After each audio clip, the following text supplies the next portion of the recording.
Have you ever thought, is this just me when struggling to stay organized, start tasks, or manage time? For those of us over 50, these challenges might not be just aging.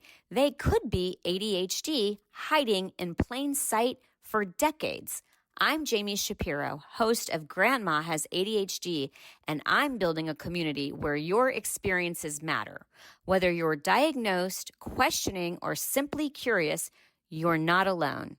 Our Facebook group is filled with vibrant, understanding people over 50 who share their stories, strategies, and yes, even their struggles, with plenty of laughter along the way. Ready to find your people? Join our growing Grandma Has ADHD Facebook community. Please like and subscribe to the podcast wherever you listen and share it with someone who might need to hear they're not alone, because ADHD doesn't have an age limit and neither does understanding yourself better. Together, we're changing the conversation about ADHD after 50. Come be part of the story. Today, I am excited to introduce Dr. Eliza Barach, a cognitive psychologist and ADHD coach who specializes in working with high-performing adults. Dr. Barach's clients are driven, creative, and accomplished, yet many have spent decades puzzled by why motivation, follow-through, or emotional regulation can feel so unpredictable. What makes her work especially compelling is that many of the adults she supports were overlooked for ADHD diagnosis earlier in life. Their intelligence, adaptability, or perfectionism became incredibly effective camouflage, masking the struggles beneath their success. Dr. Barach is passionate about exploring this fascinating intersection, how ADHD can hide behind achievement, and what transformation looks like when people finally understand their brains and learn to work with them instead of against them. Her approach helps high achievers stop fighting themselves and start leveraging their unique neurological wiring. And I'm so excited to talk to, what should I call you? Eliza Barach, Dr. Barach? Just the last that is fine. Thank you, Eliza. And I should have asked you, so just for the guests when you're listening, I really go pretty much right into the interview because I like it to be a very ADHD spontaneous conversation. So I didn't even remember to ask Eliza how to pronounce her name. So I hope I didn't butcher it. You're totally fine. It's tricky. Well, Dr. Eliza Barach, welcome. And how I connected with Eliza is, as I've shared in some of the earlier episodes, we were both TED Talk presenters, which is a TED Talk, but half the length for our ADHD brains. And she presented on a topic that I cannot wait to explore. And that's how we realistically plan with ADHD when you have the optimist, the pessimist, and the realist. And the only other thing I will say, because, I'm going to talk a lot, is that I do always ask my guests if they have ADHD. And if they have ADHD, my expectation is that they're going to be open about it, because that's part of my why is destigmatizing ADHD. And she did say that I could share. And she also has a mother with ADHD who is a grandma. So I'm going to take a pause. Okay, so I paused for a second because there was a banging, but Eliza said that was her 1-year-old. And, we're keeping it real on this podcast. And I don't know if you've ever heard my podcast, but I have a dog, Benji, that every time I'm in my podcast area, he will growl and bark at me. And, there's nothing I can do. So anyway, welcome, Eliza. Thank you for your patience with all of that. Yeah, thank you so much for having me. I mean, before my little one, my 2 dogs always would bark when I was on coaching calls. They're still with us. You might hear them as well. So in addition to a little one that might yell, I've got 2 dogs that might chime. Great. Okay. So I always want to hear your ADHD story, because obviously you work professionally in the ADHD space, but you also have ADHD. So tell me how all of that came into play. Yeah, so I was diagnosed early for a woman at 17. And, I always knew even when I was younger that I was a little different, a big thinker, got my chair taken from me because I wouldn't sit down. So all the signs were there. And then 17 came, which is a crazy time for girls. And I was diagnosed. And then, I didn't really think anything of it. I just kind of moved on. It wasn't until I was in graduate school that I really started to take that seriously, like what it actually meant to have ADHD and what it actually looked like. And then that also really influenced my pursuit of psychology in graduate school. So when I started graduate school, I always knew I wanted to study ADHD, even if I wasn't studying it quite yet. My work was very much focused on understanding how the brain works, but like a neurotypical brain. And so my hope was that I'd be able to take what we know about the neurotypical brain and see how it was different for the ADHD brain. What I didn't realize is that it would actually look like starting my ADHD coaching business. I thought I'd be in research and academia and be a professor, but there just were some environmental conditions in academia that just didn't work with how my brain works. So I was like, I think I've got to leave. And that's how I started my ADHD coaching business. I wanted to be able to apply what we know about the brain and help people more immediately, because academia is a bit of a slow process. I love research, but it takes a really long time for that information to get to the people who need it the most. And so this was a way that I could bring that information to people more quickly and have a more immediate impact. Okay. Before we get into your topic, which I am so excited to share with our audience, because you grew up with an ADHD mom and you did share with me that she was diagnosed at a younger age, I always like to ask people how it was to be parented by someone with ADHD, because I was parented by someone with ADHD, but we didn't realize it. And, now, of course, pieces make sense. So I would love to hear, your perspective, how that might have been different than your friends' moms. Yeah. So I think, my mom was always open about being diagnosed with ADHD when she was little. And then, so something I always knew about, and I think what was interesting is like my mom and I are very similar, but also have a lot of differences. And we also know no two people with ADHD are the same. And so seeing her and seeing me, like, we didn't think that I could possibly have it because my mom also struggled in school. And that's not something I had. I loved school. My mom's very smart, but like, as we talked about, when I was telling my story about environments, if the environment's not a good fit, it's really hard for us to succeed. So that part was kind of interesting because eventually I was diagnosed. And then I think one of the things that was actually really great with my mom having ADHD is that she didn't follow like a typical career trajectory. So she worked so many different jobs and we never thought anything of it. Like there wasn't some kind of shame or moral failing kind of story to it. It was just, this is what you do. You adapt. When something doesn't work anymore, you find something that's better. And my mom also ran her own business. So the entrepreneurial spirit runs deep for me, not only having ADHD, but my mom as well ran her own photography business and also just did a million things when she was younger too, like making cakes and shaping jewelry. She just did so many different things. And so I think growing up, seeing that was really helpful and really helped kind of validate that I may not be someone that has a traditional career path. So I found that to be really, really helpful. What I think sometimes is challenging is that you have two people that have ADHD and two people who have very intense emotions. And my mom's definitely more sensitive than I am, or at least overtly. And so we definitely could butt heads like that because I tended to have a bit of a temper as a kid.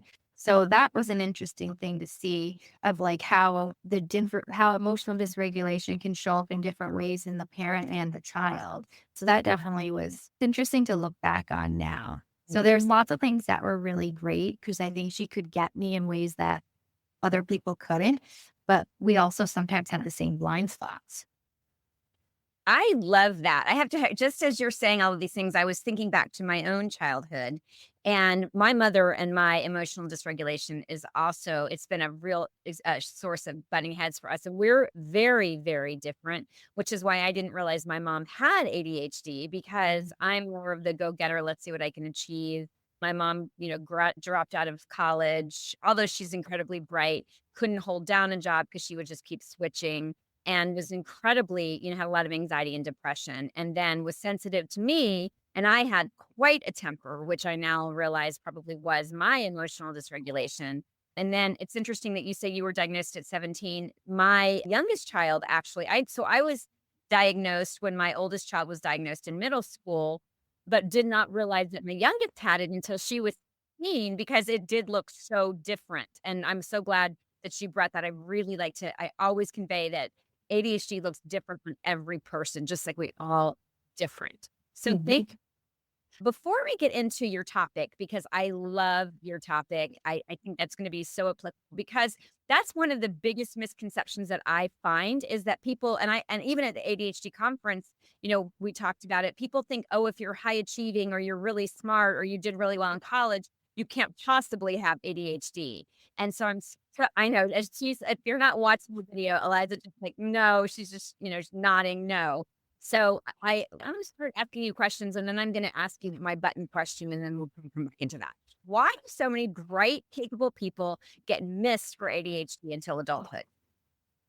I think if you're successful by society standards, right, you're not a problem. And if you're not a problem, then you don't get a referral for diagnosis. So if you are making it seem like you've got it figured out, like you get good grades in school, you don't show up to things late, then, you seem like you're fine. And so you get passed by. You're not a problem. But the reality is we're not asking that question of like, what's the cost of you having this success? How much harder do you have to work compared to people who have maybe the same talent, the same IQ as you? What do you have to do in order to be successful that others don't? Yeah. That's the duck paddling. You see the duck on the water and everything looks really, really smooth. And underneath especially that ADHD duck, they're paddling at such an effort. So I'll ask you this question. So someone that does have it all together, again, I discovered that I had ADHD at 45. And at that point, I'm like, I've got a career. I graduated college with high honors. And honestly, I didn't really think much about it. And I sort of put a pin in it until I realized that my mom had it and my whole world intersected. Why do you think it would benefit someone who has been successful their whole life to finally understand ADHD and its impact?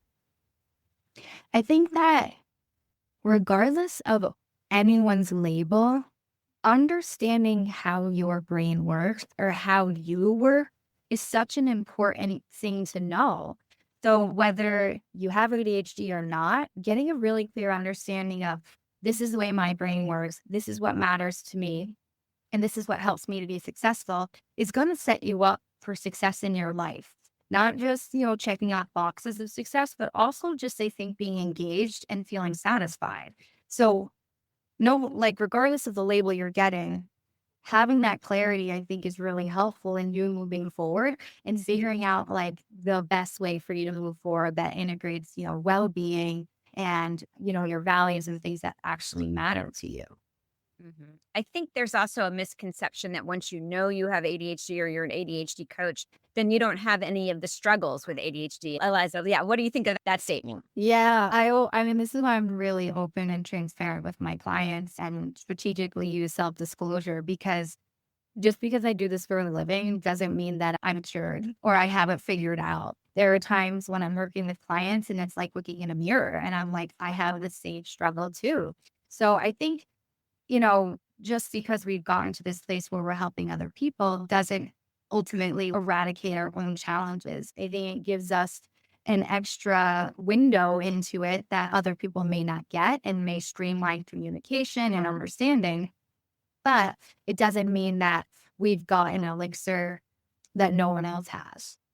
Yeah, I love that. And I will say for me, it's given myself the forgiveness, or I'm not beating myself up anymore, for the mistakes because I just have come to expect them. And now the only difference is I film them and I put them up on social media and say, "Look, give you another example. I left my wash in the washing machine last week, even though I've got things in place, but I had just gotten back from the ADHD conference. I threw a wash right in because with everything else going on, I completely forgot to get it out. 2 days later, it reeks, right? And now it can't be washed on cold because now I can get the smell out. And I found it. I'm like, oh, here we go.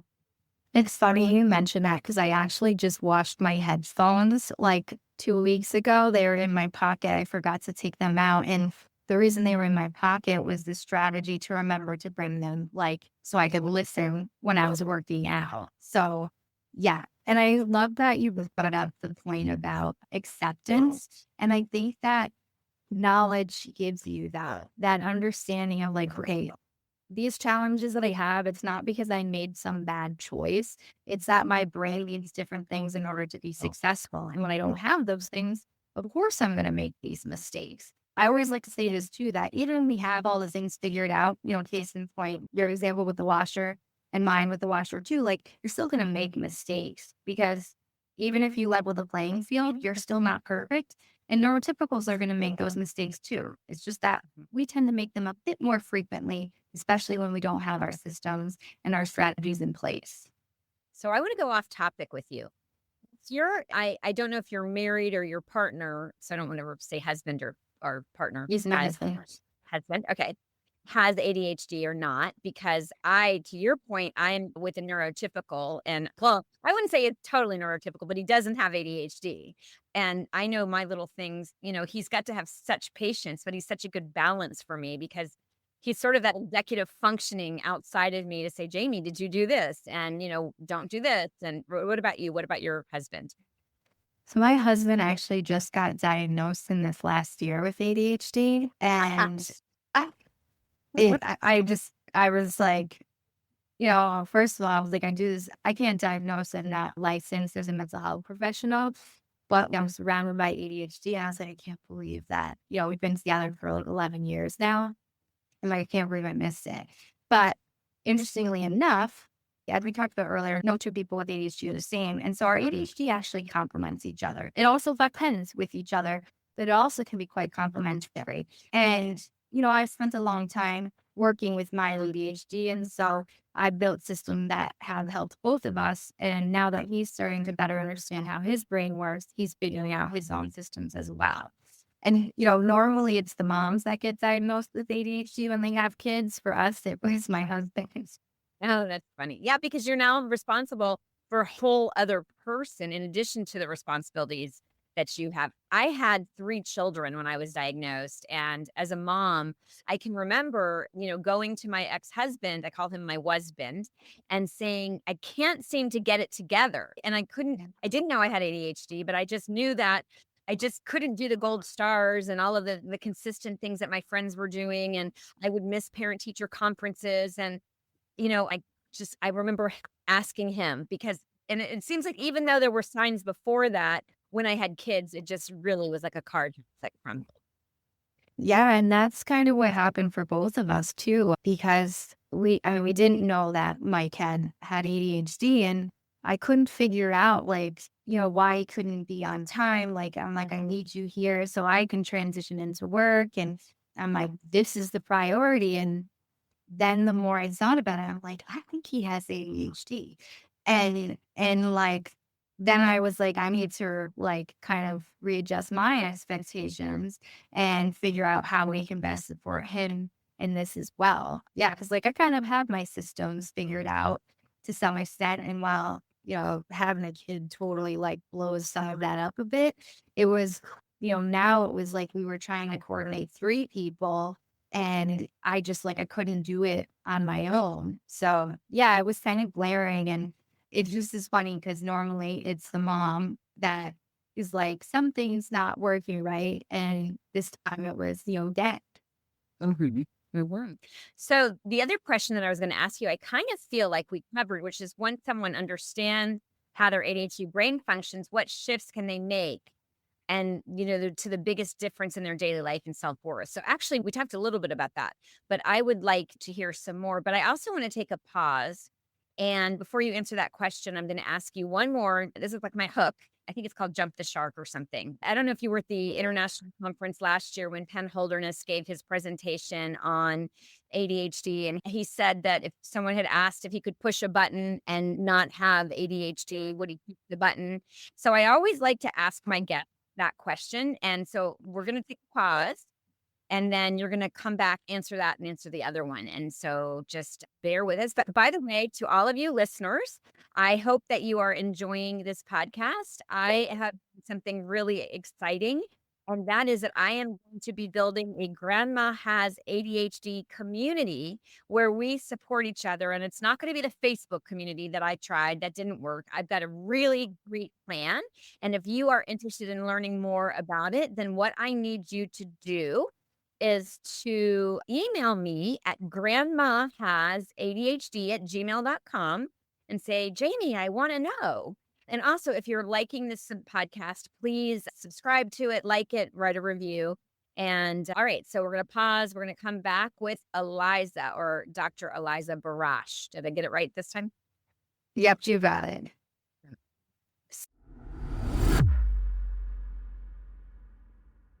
You know that feeling when Monday rolls around and you have all the plans, but by Tuesday, you're already behind? Yeah, me too. That's the ADHD brain doing its thing. I'm Jami Shapiro, and I'm launching something I wish had existed when I first discovered my ADHD. Grandma Has ADHD, a membership community for women who found out later in life that they have ADHD and have spent way too long feeling like they don't quite fit in. Here's the thing, going it alone doesn't work for ADHD brains. We need accountability without judgment. We need people who get it. And we need structure that actually sticks. That's why I'm kicking things off with Monday Momentum and Make It Happen sessions. 1 year of ADHD coaching, followed by body doubling, where we actually do the things together. No more lonely to-do lists, no more starting strong and fading by Wednesday. If you join the Founders Circle, you'll lock in this low rate for life as long as you keep your yearly membership. Plus, you'll get quarterly private sessions with just me and the other founders as we build this community together. This isn't just another membership created to take your money. This is the support system we've been looking for. Head to jamieshapiro.me to add your name to the interest list. Let's stop going it alone. That's Jami Shapiro, JamiShapiro.me.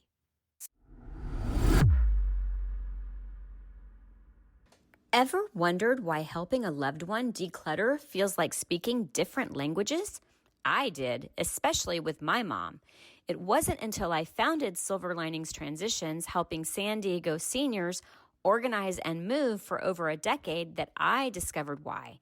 We all experience clutter differently, and for those of us with ADHD, it's a whole other world. If you are listening in the San Diego area and feeling stuck with moving, paperwork, photos, or home organization, our team at Silver Linings Transitions gets it. We understand ADHD's unique challenges, and we won't just help you get organized. We'll create sustainable systems that finally stick. Schedule a consultation with our team today at 760-522-1624. That's 760-522-1624, or find us at silverliningstransitions.com. So you can probably hear the dog barking. That will tell you that there is not going to be any way that we're going to be able to edit that out. The person that edits my podcast doesn't have that level. And one of the things that I learned at the ADHD conference is we need to simplify. We need to make things as easy as possible. And when you live with ADHD and you're very open about your ADHD, it's not an excuse. It's an explanation. And so it's to say to you, hey, I want to deliver this content because I think it's important. And if I'm going to make it perfect and get that dog bark, then it's not going to get out there to you. So I'm just going to put that in there. But now, of course, the dogs are quiet. So we left you on the cliffhanging question. Eliza, if you could never have ADHD, never have it, never had it, never, it's gone, would you push the button? No, because I wouldn't be me without it. Like, for better or worse, there are things about ADHD that are incredible. Your ability to come up with ideas or see things that other people miss. And I talk about this a lot in terms of how attention works. So you need to have distractibility in order to be innovative. Granted, sometimes we can go a bit too far and, lose the thread. But innovation starts with the ability to see things that others miss, and that does require you to have some degree of distractibility. So I wouldn't trade it, for the world. The challenges I have made me very resilient and have, gotten me to where I am today. And, I love working with people with ADHD. And if I didn't have ADHD, it may be the case that I wouldn't be working with that. Right. I love the answer. I've only had one person say no, that she would push the button, and then actually she starts talking more. She goes, "I don't think I'd push it." But I think I've come up with a theory of my own on what the resilience is, and I don't have a PhD in it, but my lived experience. And I realize I make so many mistakes all the time, or sometimes I will make a decision so quickly because I hate all of the decisions and I just need to make one so that it's done. And so I don't want to beat myself up over it, so I just adapt. Okay, this is the decision I've made, or this is the thing that's happened. And I think that that's sort of, for me, where a lot of the resilience comes. What do you think of that theory? I think so too. I mean, even the way you're explaining it is a strength in and of itself, that willingness to take risks, make decisions that maybe other people wouldn't make. And that's what we see in the entrepreneurship literature, entrepreneurship. A lot of times, like, we are so passionate about ideas that we don't even consider why it wouldn't work. And so we take that risk. And I mean, I can say too, like, I probably wouldn't have a PhD if I didn't have ADHD, because the whole reason I did my PhD was because my brother was like, "Hey, you're really good at psychology." And I love psychology. And he was like, "You should do a PhD." So I was like, "Okay, I think I'll do a PhD." If I didn't actually know what doing a PhD entailed, there's no way I would have done it. But that ADHD impulsivity, the interest in the subject, and someone being like, "Hey, you're good at that." So positive validation too. I was like, "This seems like a good idea. I think I'll do this." Mhm. Okay, awesome. So I want you to answer the question, and I want you to give us a little mini TAD talk of your TAD talk. So the question that I asked was, once someone understands how their ADHD brain functions, what shifts can make the biggest difference in their daily life and self-worth? We talked about this a little bit already, but I think knowledge is power. If you understand that you have ADHD, you learn what ADHD actually is, and then you learn what it looks like for you, you are in a position to create your own manual for your life. So instead of trying to, do life on hard mode, and this is something that really resonated with my husband. He's like, "I've been doing my life on hard mode like this whole time." So instead of doing that, you can maybe get it to like medium mode, and maybe we get it to easier mode. So understanding how it works for you means that we can do more targeted strategies to help you succeed. So, like, for example, with ADHD, we know that we have smaller working memory capacity. That basically is just your, like, I like to think about it as your sketch pad, also your inner monologue. So basically, it's the container that holds information in your head so that you could do something. For ADHD, we have, if we use the painting metaphor, our canvas is a bit smaller, so we can't put as much paint on it. So knowing that about ourselves, how are we going to download information? How am I going to externalize things that I want to remember, or things I want to do? So for some people with ADHD, maybe they use digital. Like, I know more of the Gen Z population is inclined to use digital, but I have millennials, Gen X, and boomers too who do better with paper. And so really encouraging them to use paper and not feel shame over using digital is something that we can do. And again, the idea is, can we externalize all of the stuff up here so that you actually have space to think about those things and maybe even execute on some of them? So my long story short now, which is famous ADHD words, right, is knowing how your brain works and knowing how your ADHD works means that we can do more targeted strategies that you're more likely to use than if we were kind of, just assuming you're like everybody else. Then we're shooting in the dark. And the other thing is, then you can also build this repertoire or this toolbox of things that you can rotate out. Because what I always say to my clients, and this is also knowing your ADHD, is your strategies have an expiration date on them. They just do. Something will work for a while, and then all of a sudden it won't. Part of it could be because of our need for novelty. We like new things that we just can't help it. That has to do with our, available dopamine or lack thereof sometimes. And so just knowing that about yourself means that you can build this toolbox of things that you could rotate out. And just, like Jami was saying, like accepting that this is part of how it works for you. One of these things is going to expire, but you can, reach into your toolbox and find that next thing that might work for you. I love that. That's great. One of my areas of specialty and what kind of brought me into this is that I actually am a senior move manager. And have you even heard of that, Eliza? No, but I was reading about, your background before we met, and I was like, that's so interesting. I want to learn more. What? So if you're listening to this podcast, obviously you're listening because you're here. I'm part of the National Association of Senior and Specialty Move Managers. So if you are moving, and by the way, moving is one of the biggest, most complicated tasks for anybody, but especially for people with ADHD who struggle with executive functioning, prioritizing, breaking down big tasks. There's help out there. So I just want to make sure that I'm mentioning that. But where I'm coming into this is I recently wrote a book on downsizing and decluttering. And there were a lot of books that were out there, but there wasn't one that addressed it now that you have an understanding of ADHD. And I talk about the decluttering process and bringing different things because maybe today you feel like doing it this way, but this isn't going to work for you the next day. So exactly what you just said. So that was a good opportunity for me to share. And now, hopefully, all of our listeners can go look up, it's nasmm.org and learn more about. And so we do home organized, and we all run differently. We're independently owned and operated, but we all are part of a national organization and we subscribe to a code of ethics and we have educational requirements. So, anyway, that's just a plug for what we do. And I think that's really important that people with ADHD even know that that service exists. Okay, so how can we find you? And also give us a little bit of your talk too, just because I want to make sure that. Okay. So it's such a perfect segue too, because you were talking about, moving and how like so hard. And so what I talked about was realistic planning with ADHD. And so one of the things that's a strength of ours, and I promise this will make sense, is we can be very creative and we tend to have big, badass goals. Like we tend to be like the go big or go home people, which can be really great and sometimes can backfire.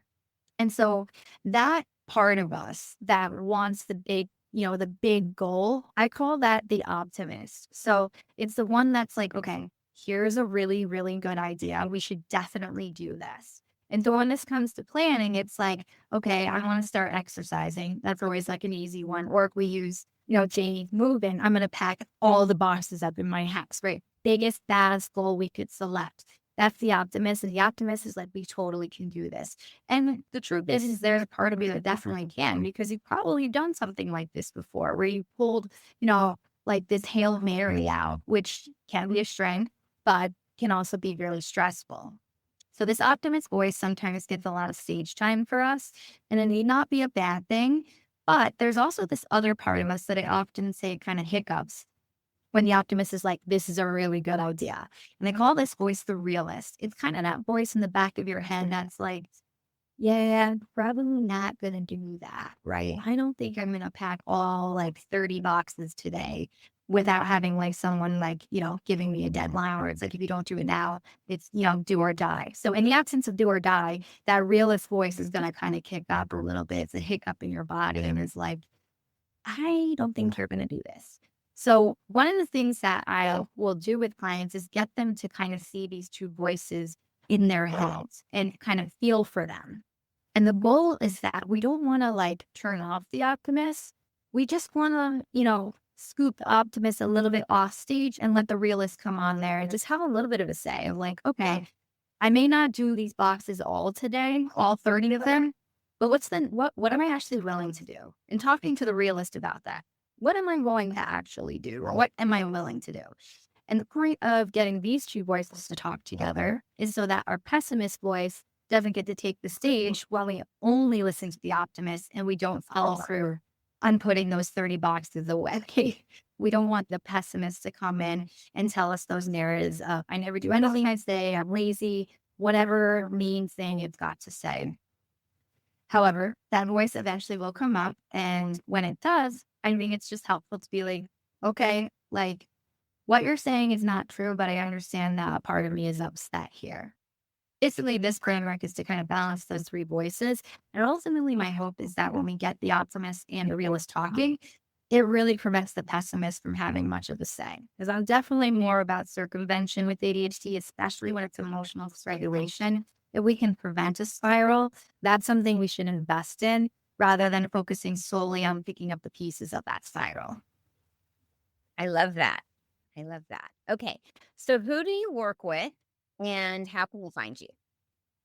I work with predominantly high performing professional entrepreneurs and creatives with ADHD. I also have another coach on my team, Dr. Cheryl Brown. She's a developmental psychologist and a certified ADHD coach. And she works with entrepreneurs, high professionals, creatives, late diagnosed, and also ADHDers too. And so you guys can find us on www.neural-revolution.com. And I also write a monthly newsletter called Chaos Managed, where we talk about an ADHD topic each month and offer some practical tips for both ADHDers and practitioners. I love that. Well, is there anything, this is, I don't know about you, but I will sometimes have a conversation and then at the end of the day, I'll be laying in bed and think, oh, I wish I had said that, or why did I say that? So I want to make sure that we wrap this conversation up in a nice little package, that you hang up feeling really good and that I didn't cut you off or, anything? I think so, but I may have to shoot you an email tonight at 1 when I'm up thinking about what are the things I didn't say, especially when Jami gave me the opportunity to say them. Jokes aside, no, I think we covered a lot. And I think maybe the only thing that keeps kind of sticking in my head is what you were saying earlier about acceptance and how important that is, I think, for everybody with ADHD, but especially high performers who have often questioned, do I even have ADHD? I'm successful here yet. So how could I have this? I think that understanding of ADHD happens in all walks of life. It doesn't discriminate against IQ, and that we can absolutely be high IQ or successful and still have ADHD. And all that means is that you need different things in order to be successful. And you don't need to work so much harder than everyone else. It's not fair that you're putting that pressure on yourself. And so I think absolving yourself of that and really leaning into what it means to have ADHD is a really powerful tool in and of itself. So I'm going to throw a monkey wrench at you because I just thought of something else that I want to ask you, which is a wonderful thing about the podcast. Do you think that imposter syndrome is a big catalyst for why we tend to achieve more or get more certifications? That one. And then the other one is I learned about a term called hurry sickness. And I know I read about it right before conference. For me, if I'm not being productive with every moment, or I'm not doing something to be learning, then I'm wasting time. And then that also drives me. So I'd like you to just answer those two and then we'll say goodbye. Yeah, sure. So first one, imposter syndrome. And oh, okay. So I think that's, I'll speak from being in academia, that's rampant in academia, you're never good enough. And that's a big driver for putting out publications and whatnot. In terms of ADHD, I think some of it is if anyone saw the mess behind the success, there's no way they would still think I was successful, right? And so I think that makes us double down into working that much harder because we can't have anyone figure out the craziness, the mess behind all of this. So I think some of it's that. And then also, if you had success when you were young and you have ADHD, first of all, it feels really good to succeed and you want to keep getting more of that. I think that when that's been your upbringing and there's been so much worth assigned to your success, and then you're starting to see this is really chaotic, is it really this chaotic for everybody else? Again, that kind of makes you want to hide the chaos and you don't want to lose out on that positive validation, right? So I think that Ned Howell talks about the flip side of RSD being recognition, success, euphoria. I think that's the phrase or whatever. And so we're very motivated by positive outcomes. And so there's this question of when is this actually adaptive and when is this actually maladaptive? And that's when you're working yourself to the bone in service of this positive outcome. I have never heard the recognition success euphoria, but I love that. I wrote that one down. Okay, now this is really time to say goodbye. I always ask my guest if, especially a lot of my listeners are late diagnosed and the grief and the relief that comes from that diagnosis. What is your advice or what would you say to those people who are in that space? I think I'm so sorry. I'm gonna need you to ask that question one more time. It's like for those that are late diagnosed or realizing that they have ADHD, because not everybody gets that formal diagnosis.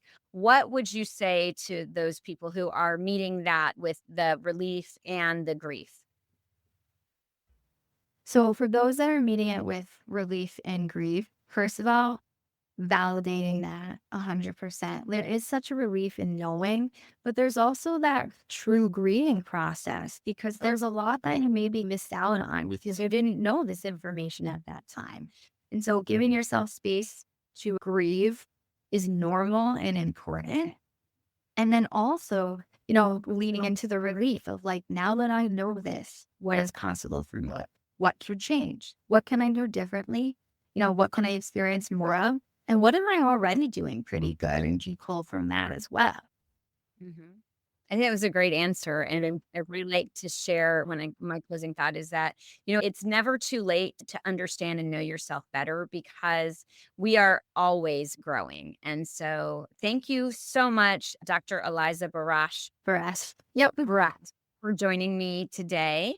And again, remind us your newsletter is Managed. chaosmanaged.com. No, that's something. My website is www.neural-revolution.com. And then my newsletters. Yeah, Neural Revolution.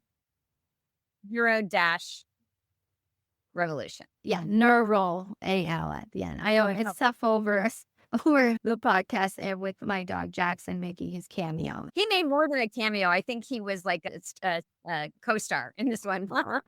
But we're going to go with it. He So much loves the fame. Yeah. So and for Benji, I don't know if you heard it, but at one point hears Jackson and starts chiming in. I'm like, oh, of course. Anyway, thank you guys so much for listening. Thank you, Dr. Eliza Barach. This is another episode of Grandma Has ADHD.